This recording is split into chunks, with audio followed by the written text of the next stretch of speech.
જ્યારે વહી જાય છે ત્યારે આખા શહેરની અંદર, આખા રાજ્યની અંદર ચર્ચા થવા માંડે છે. ત્યાં ગંગાને ત્યાં સંતાનોની તો પ્રાપ્તિ થાય છે, પરંતુ એ સંતાન ક્યાં જાય છે કોઈને ખબર પડતી નથી. અહીં શાંતનુએ વચન આપેલું હતું, આથી વંચન ન કરાય. આથી કરી તે શું કરે છે તેની ભાળ મેળવવાનો પણ વિચાર કરતા નથી. પરંતુ અહીં આઠમો ગર્ભ રહી છે ત્યારે શાંતનુના મગજની અંદર પણ એક વાત આવે છે કે આવું ને આવું રહ્યું તો મારો વંશ જ કઈ રીતે ચાલશે. વચન પણ મેં દેવીને આપેલું છે કે હું ક્યારેય તમે ગમે તે કરો એનો વિરોધ પણ નહીં કરી અને ક્યારેય તમને કાંઈ પૂછીશ પણ નહીં. અહીં ગંગાને સર્વત્ર યાદ હતું પોતાનો પૂર્વજન્મ, પોતાનો શ્રાપ, પણ શાંતનુને કાંઈ ખબર જ નહોતી કે પોતે કોણ છે, શા માટે પૃથ્વી પર આવ્યા છે, એ કાંઈ ખ્યાલ જ ન હતો. આથી કરી અને શાંતનુ દ્વિધામાં મુકાઈ જાય છે કે હવે શું કરવું. આ બાજુ એ આઠમા પુત્રને જન્મ આપે છે. આઠમા પુત્રને જન્મ આપે ત્યારે એના નિત્ય જે આની પહેલા કર્યું હતું એ જ પ્રમાણે પુત્રને લઈ અને બહાર નીકળે છે ત્યારે સંતાનનું તેને નજરમાં જ રાખીને બેઠા હતા તરત જ સામે આવી જાય છે અને પૂછવા લાગે છે કે હે દેવી, આપ આ સંતાનોનું શું કરો છો, ક્યાં લઈ જાઓ છો? મારા 7 પુત્રને આપે શા માટે મારી નાખ્યા, ક્યાં મૂકી આવ્યા? ત્યારે ગંગા હસવા લાગે છે અને કહેવા લાગે છે કે હે રાજન, શું તમે આપેલું વચન તમે ભૂલી ગયા? તમે આપેલું વચન તમે ભૂલી ગયા? તમે પોતે જ કહ્યું હતું કે હું જે કાંઈ કરવું, જ્યારે પણ કરવું, સંતાનનું પણ ગમે તે કરવું, તમે ક્યારેય મારો વિરોધ કરશો નહીં, ક્યારેય પ્રશ્ન પણ કરશો નહીં. આજે તમે આવો પ્રશ્ન કરી અને મેં તમને એવું પણ કહ્યું હતું કે જ્યારે તમે કોઈ પણ પ્રશ્ન કરશો ત્યારે હું તમને છોડીને વહી જઈશ. તો હે રાજન, આજે આપણે મને આ પ્રશ્ન કર્યો છે, આથી કરી હું આપને છોડીને જાઉં છું, પરંતુ પહેલા તમને તમારા પ્રશ્નોનો જવાબ આપી દઉં છું. એમ કહી અને ગંગા કહે છે કે જે મેં 7 પુત્રોને મારી નાખ્યા એ 7 પુત્રો વસુ હતા, જેણે વશિષ્ઠનો શ્રાપનો ભોગ બની અને મારી કોખેથી જન્મ લીધા હતા અને એની મુક્તિ અપાવવાનું મેં વચન આપ્યું હતું. પરંતુ 8મો પુત્ર આપનો જીવિત રહેશે અને 8મો પુત્ર આપણા રાજ્યનું કાર્યભાર સંભાળશે, ભલે તે રાજા નહીં બને. એમ કહી અને કહે છે કે 8મો પુત્ર હું અત્યારે લેતી જાઉં છું, કારણ કે એનામાં જે સંસ્કારને ઘડતર કરવું છે અત્યારે પૃથ્વી લોકો પર તેને પ્રાપ્ત થાય એમ નથી. આથી કરી હું એને મારી સાથે લેતી જાઉં છું સ્વર્ગની અંદર અને સમય અનુસાર હું તમને પાછો આપી દઈશ. આમ કહી અને ગંગા તે દેવરથને લઈને નીકળી જાય છે. આકાશ તરફ જઈ અને ગંગા સ્વર્ગલોકની અંદર વહી જાય છે. આ બાજુ શાંતનુ પત્ની વિયોગની અંદર સમય પસાર કરવા લાગે છે. પોતાના રાજ્યનો રાજવંશ કઈ રીતે ચલાવવો, પોતાના રાજ્યને આગળ કઈ રીતે ચલાવવું તે મનમાં ને મનમાં વિચાર કરે છે. અહીં રાણી વગરનું રાજ્ય પણ અયોગ્ય કહેવાય અને સંતાન વગરનું રાજકુમાર નથી એવો સંતાપ જ્યારે સર્વ જનતાની અંદર ફેલાવા લાગે છે. રાજ્યની પ્રજા આપણા રાજાને પત્ની નથી, રાણી જ નથી તો રાજકુમાર ક્યાંથી આવશે? આવા સવાલો જ્યારે જનતામાંથી રાજા સમક્ષ સુધી પહોંચે છે ત્યારે વિચાર કરે છે કે મને ગંગા વચન આપીને ગયા છે કે મારા પુત્રને આપશે, પરંતુ એને એમ કીધું કે તે રાજા નહીં બને પરંતુ રાજ્યનો કારભાર સંભાળશે. તો મારે રાજા માટે તો કોઈ પુત્રની પ્રાપ્તિ કરવી જોઈએ ને. તો પુત્રની પ્રાપ્તિ કરવા માટે મારે અન્ય જગ્યાએ લગ્ન કરવા જોઈએ, પરંતુ મારે લાયક લગ્ન કરવા માટે સ્ત્રી તો કોણ? આવી સ્ત્રીની શોધમાં લાગી જાય છે. એક દિવસ ફરતા ફરતા યમુના નદીના કિનારા ઉપર ફરતા હોય છે ત્યારે એક સુંદર મજાની સ્ત્રીને જુએ છે. મેલા એવા કપડાં પહેરેલી સ્ત્રી, પરંતુ તેની સુંદરતા ખૂબ જ હતી. તેના શરીરમાંથી ખૂબ મુજબ સુગંધ આવતી હતી, ઘણા માઇલો સુધી સુગંધ આવી રહી હતી. એ સુગંધના પ્રતાપે તે ત્યાં સુધી પહોંચ્યા હતા. અને શાંતનુ વિચાર કરે છે કે આ સ્ત્રી કોણ છે. એવો વિચાર કરીને જ્યારે તેની સમક્ષ દ્રષ્ટિ કરે છે ત્યારે વિચાર આવી જાય છે કે મારી રાણીને લાયક આ એક જ સ્ત્રી હોઈ શકે કદાચ. આમાં જ કદાચ એ સર્વ ગુણો હોઈ શકે છે, મારી રાણી બની શકે. આવો વિચાર કરી અને તેની પાસે આવે છે અને પ્રશ્ન કરતા કહે છે કે હે દેવી, આપ કોણ છો? ત્યારે તે સત્યવતી હતી, યોજનગંધા હતી, કાલિંદી હતી અને છેલ્લે એનું નામ મત્સ્યગંધા હતું. આપણે પ્રથમ દિવસે જેની કથા સાંભળી ગયા કે આ મત્સ્યગંધા વ્યાસજીના માતા હતા, પરાશરને પત્ની હતા. નદી વચારે પરાશર સાથે સમાગમ કરવાથી વ્યાસજીનો જન્મ થયો હતો. પરંતુ પરાશર મુનિએ દાસરાજ ભીમરને કીધું હતું કે તમારી કન્યા કુમારિકા છે,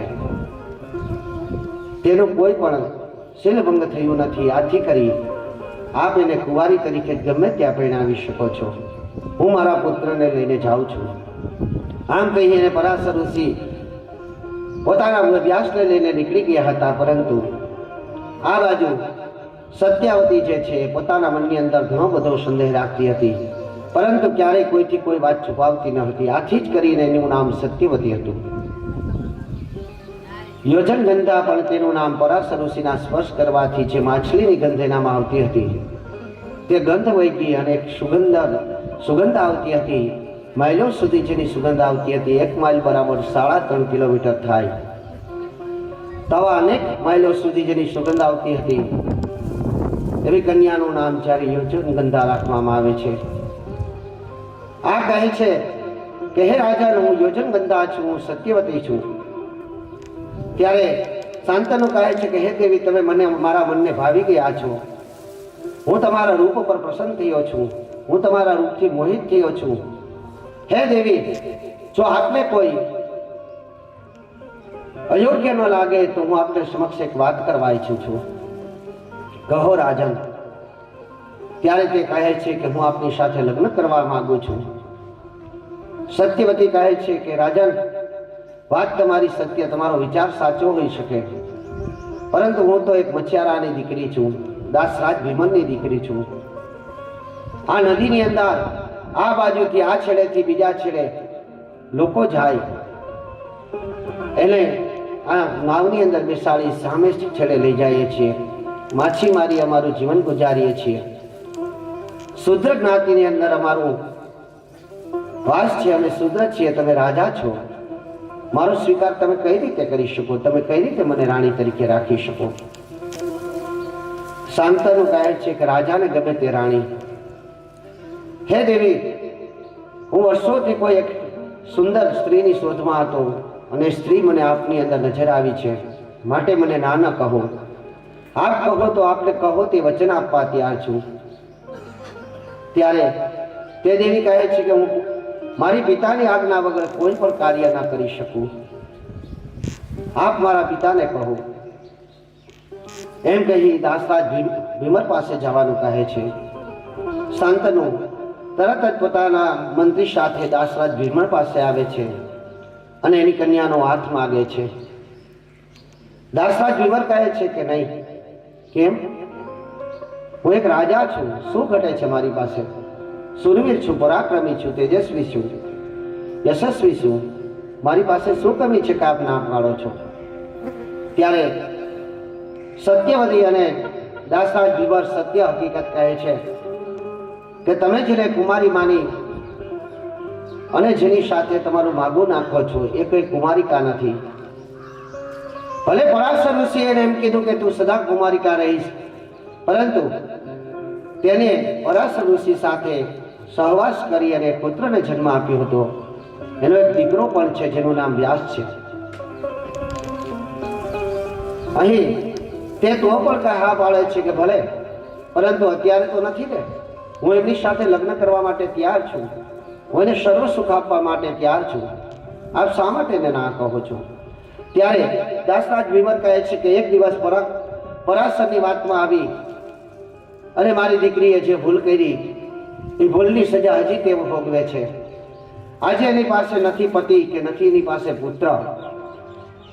આ દુઃખના કારણે ખૂબ જ દુઃખી છે. મનની વ્યથા કોઈને કહી શકતી નથી. આથી કરી એના કરતા તો અત્યારે મારી દીકરી મારી સાથે જ સારી.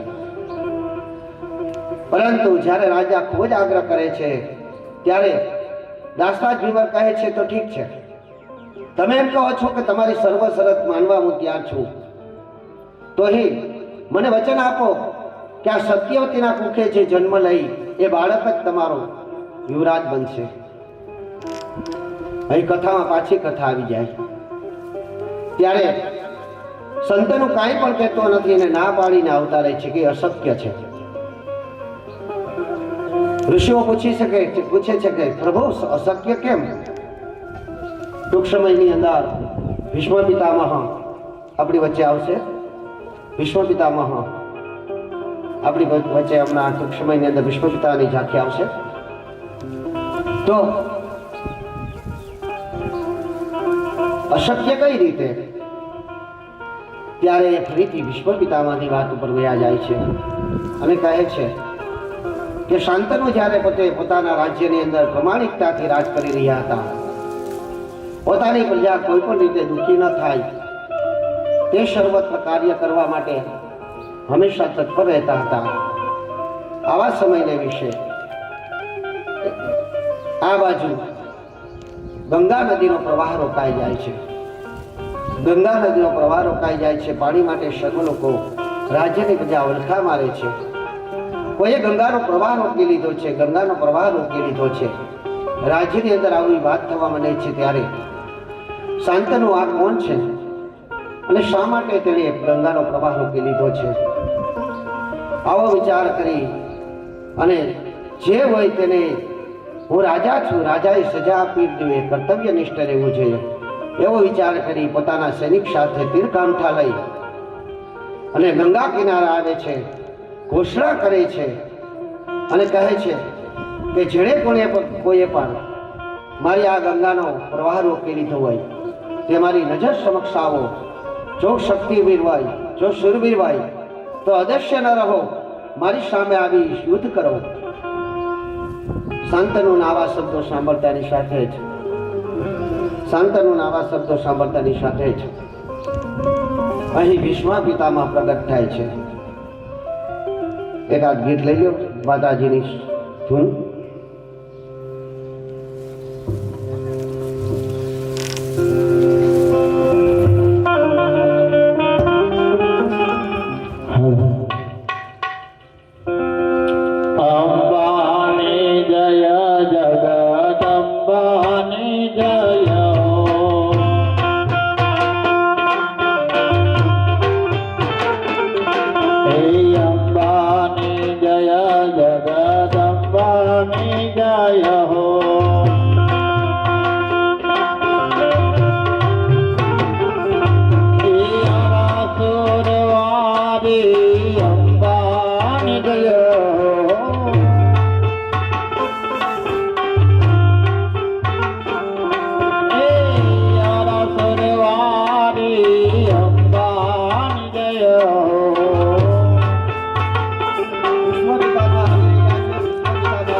મેં પાણીને રોક્યું છે, મેં ગંગાને રોકી છે.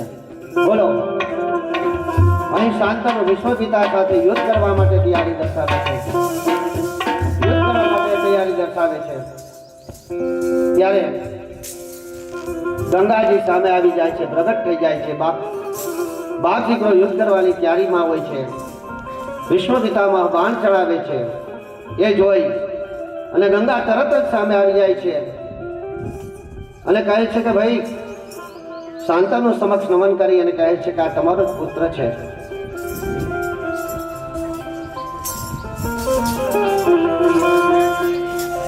આમ કહી અને પિતા પુત્રનો ભેટો કરાવે છે. શાંતનુને યાદ આવી જાય છે કે ગંગા જ્યારે છોડીને ગયા ત્યારે કીધું હતું કે યુવરાજ જ્યારે રાજ્યને લાયક બનશે ત્યારે હું તમને સોંપી દઈશ. અને અહીં તરત જ ગંગાજી કહે છે કે હે રાજન, આ આપણો પુત્ર, હવે તેનો તમે સંભાળ લ્યો, એ આપણા રાજ્યનું રક્ષણ કરશે. વિશ્વપિતા મળવાની સાથે જ અહીં તે એને પોતાની સાથે લઈ આવે છે અને યુવરાજ તરીકે ઘોષિત કરે છે. રાજ્યની અંદર સ્વર્ગમાંથી આવેલો કોઈ યુવા રાજ્યનો યુવરાજ બન્યો છે એવા સમાચાર મળીને સાંભળીને સર્વ કોઈ હર્ષ ઉલ્લાસ સાથે ઉત્સવ ઉજાવે છે. અહીં શાંતનુ તેને યુવરાજ ઘોષિત કરી દીધો હોય છે. આ બાજુ એક પ્રશ્ન એવો પણ થાય છે, દેવી ભાગવતની અંદર ઘણા બધા ભેદ જોવા મળે છે કે રાજા ક્યારે એક પત્ની વતા ન રહી શકે. રાજાને ત્યાં એક પુત્ર હોવો દોષ છે, કારણ કે રાજાની સાથે કોઈ યુદ્ધ કરે તો યુદ્ધની અંદર એના પુત્રો જો તે યુદ્ધની અંદર વીરગતિને પ્રાપ્ત કરે તો પછી રાજ્યને સંભાળે કોણ? આથી કરી અને રાજ્યનું પાલન પોષણ કરવા માટે આ રાજાઓએ અનેક લગ્ન કરવા પડતા હતા. આ બાજુ તેણે વિશ્વ પિતામહને યુવરાજ ઘોષિત કરી દીધા હતા. આથી કરી અને તે દેવરાજ તે સત્યવતીને ના કહે છે કે ના, હું એ આપી શકું એમ નથી, અશક્ય વાત છે. પરંતુ સત્યવતીની વિચારમાં ને વિચારમાં રાજ્યની અંદર આવે છે, પોતાના રાજ્યને સંભાળવાનું ભૂલી જાય છે, ભાન ભૂલી જાય છે અને દિવસે પ્રતિદિન દિન પ્રતિદિન માત્ર ને માત્ર યોગ ગંધાના યોજન ગંધાના આ કાળીના આ સત્યવતીના વિચારમાં ને વિચારમાં ખાવા પીવાનું પણ મૂકી દે છે અને દિવસે ને દિવસે દુબળા થવા લાગે છે. પોતાના પિતાની આવી હાલત એક વખત વિશ્વ પિતામહ જોઈ જાય છે. અહીં એમનું નામ વિશ્વ પિતામહ નહોતું, પરંતુ હવે વિશ્વ પિતામહ પણ છે. ત્યારે તે વિચાર કરે છે કે પિતાજી કોઈ દ્વિધામાં છે, કોઈ સંકટમાં છે, પરંતુ તે સંકટ છે શું? ઘણી રીતે શોધવાનો પ્રયત્ન કરે છે કે પિતાશ્રીની ઉપર એવી કઈ સમસ્યા છે કે જેનો વિચાર કરીને દિન પ્રતિ દિવસે તે દુબળા થઈ રહ્યા છે. આવો વિચાર કરી પોતાની રીતે જાણવાનો પ્રયાસ કરે છે, પરંતુ ક્યાંયથી જાણવા મળતું નથી, કોઈ જવાબ મળતો નથી.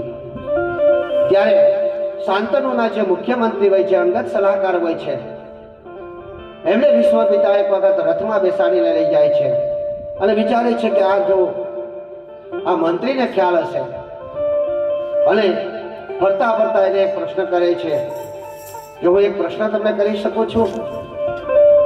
મંત્રી કહે છે હા યુવરાજ, આપ આ રાજ્યના યુવરાજ છો, આપનો મારી પર અધિકાર છે, આપ મને આદેશ કરી શકો છો. ત્યારે આ દેવવ્રત કહે છે કે મેં મારા પિતાજીની હાલત જોઈ છે. મારા પિતાજી દિવસે દિવસે દુબળા થઈ રહ્યા છે, કોઈ સમસ્યા એને સતાવી રહી છે, પરંતુ ક્યાંયથી જાણવા મળતું નથી કે કયા કારણો અનુસાર તે દિવસે ને દિવસે આવા પાતળા થતા જાય છે, આવા દુર્બળ બનતા જાય છે. હે મંત્રી, જો તમને કહો, તમને ખ્યાલ હોય તો મને જણાવો.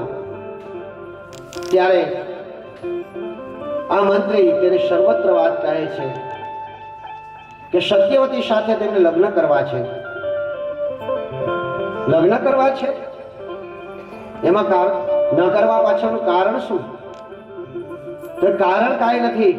તો સત્યવતીએ જે શરત રાખી છે, સત્યવતીના પિતાએ શરત રાખી છે, શરતને તે પૂર્ણ કરી શકે એમ નથી.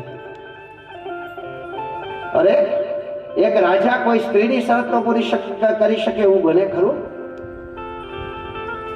અશક્ય વાત છે. તો કે હા, અશક્ય છે. શું છે શરત? મંત્રી કહે છે કે શાંતનુએ તમને યુવરાજ ઘોષિત કરી દીધા છે. આ રાજ્યના સાચા હકદાર તમે છો. શાંતનુ પછીના રાજા તમે છો.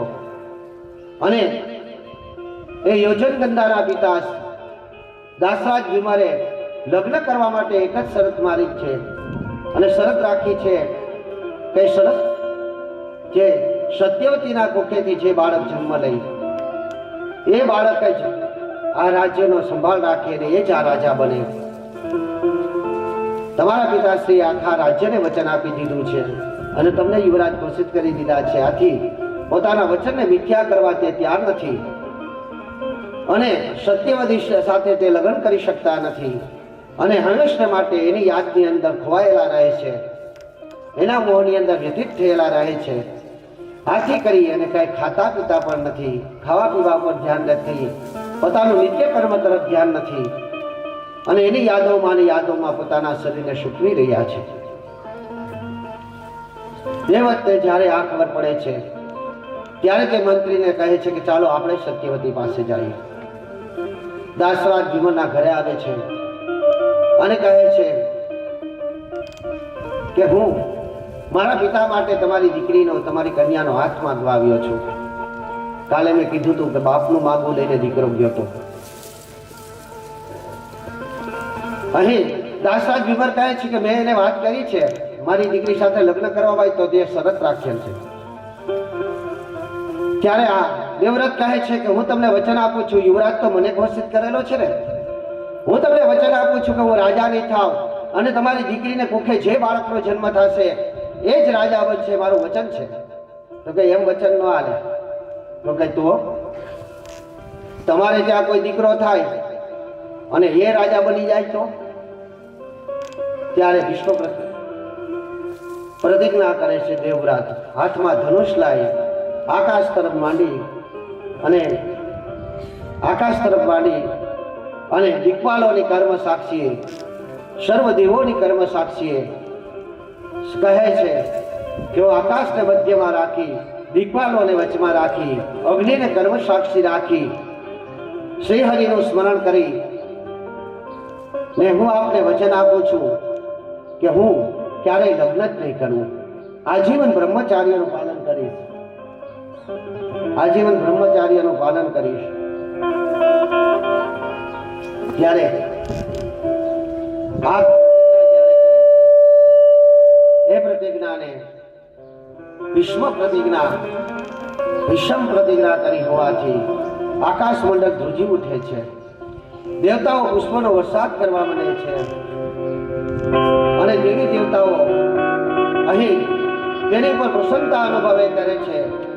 કારણ કે આગળ જે દેવ બ્રહ્માના વચનો હતા, બ્રહ્માને વચનોને સાર્થક કરવા માટે આ વિષમ જઈ રહ્યા હતા, વિષમ પ્રતિજ્ઞા કરી હોવાથી એનું ત્યારથી નામ પડી જાય છે વિશ્વપિતામહ. અને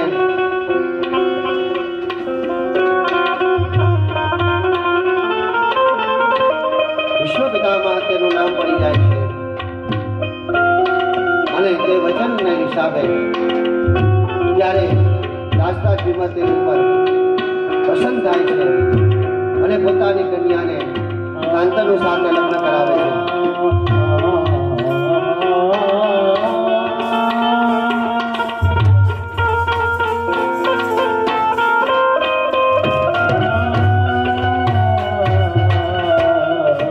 આકાશમાંથી દેવી દેવતાઓ પસંદ થાય, પુષ્પની વર્ષા કરી રહ્યા છે, વિશ્વપિતામહને વધાવી રહ્યા છે.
આકાશ ડોળી ઉઠે છે, ડુંગરા ડોળી ઉઠે છે અને વિશ્વપિતાએ એક સાચા પુત્ર તરીકે પોતાની ફરજ પૂર્ણ કરે છે.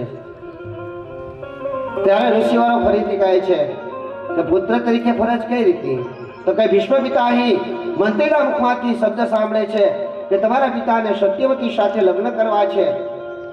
આથી કરી અને લગ્ન તમે યુવરાજ બનવાના છો અને તમને યુવરાજ તરીકેનું પદ તે છીનવી ના શકે અને એ સત્યવતી સાથે લગ્ન નથી કરી શકતા.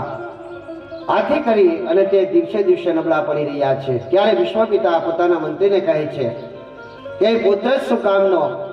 એ પુત્ર નહીં પરંતુ કુપુત્ર કહેવાય, જે પિતાના વચનો પર ન ચાલી શકે, જે પિતાનું કાર્ય ન કરી શકે, જે પિતાની ઈચ્છા પૂર્ણ ન કરી શકે. એમ કહી અને તે ભગવાન રામને યાદ કરે છે અને કહે છે કે ભગવાન રામચંદ્રએ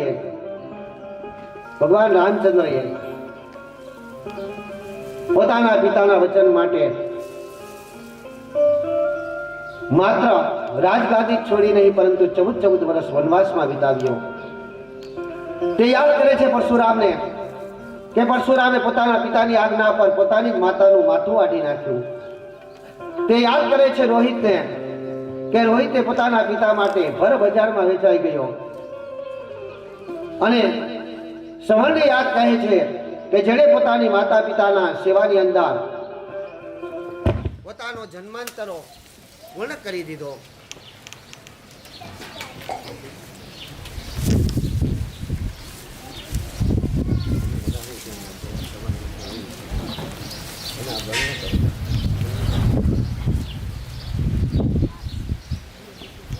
ધૂન બોલો એકાદી ધૂન બોલો. તમે બોલો એટલે પુનાભાઈને થોડીક રાહત મળે.